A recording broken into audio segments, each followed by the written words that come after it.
So, we can find a confidence interval of a population proportion given a particular sample proportion, and we can find a confidence interval for a population mean given a particular sample mean and standard deviation.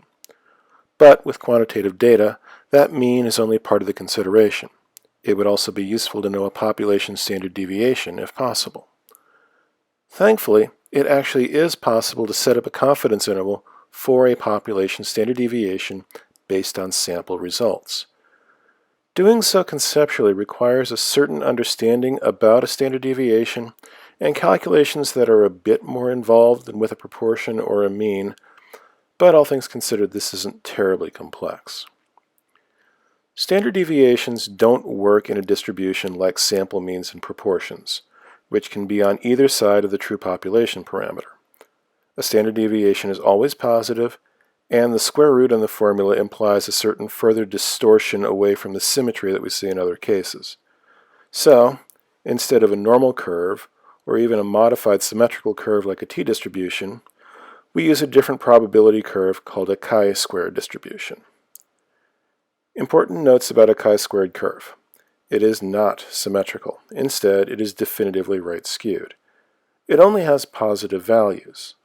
Like a t-distribution, the chi-squared distribution changes with varying sample sizes and degrees of freedom, but the changes are now much more pronounced. Because a chi-squared distribution is asymmetrical, we must center our confidence interval using different values on the left side and the right side.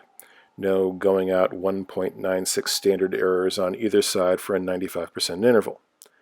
Instead, for that 95%, we have to find the 2.5% interval on the left and the 97.5% interval on the right for a given number of degrees of freedom. 97.5 minus 2.5 is that centered 95% that is our confidence interval. Those intervals are our boundary chi-square values. Conveniently, most chi-square tables are set up to facilitate this. Note that these are the actual chi-squared values. Please use them as they sit. There's no need to square them again. So, given a particular sample size n, a measured sample standard deviation s, and two chi-squared values corresponding to the appropriate confidence interval, we can construct the interval for a population standard deviation. Take a deep breath and repeat after me.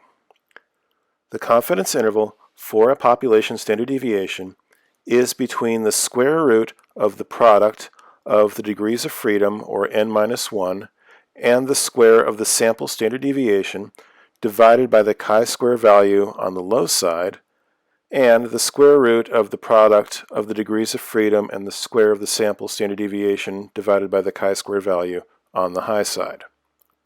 Right. So, let's go back to our detergent boxes and figure out the 95% confidence interval for the population standard deviation. N is 16, and S is 18 grams. A 95% confidence interval means that we want chi-square values that correspond to 0.025 on the low side and 0.975 on the high side. For 15 degrees of freedom, the 0.025 value is 27.488, and the 0.975 value is 6.262. Load all of this up in the formula, and from here the work is gradual step-by-step arithmetic. Our 95% confidence interval for the true population standard deviation is about 13.3 grams on the low side and about 27.86 grams on the high side. So, not perfectly symmetrical about 18, and actually kind of what we would expect from the chi-square distribution.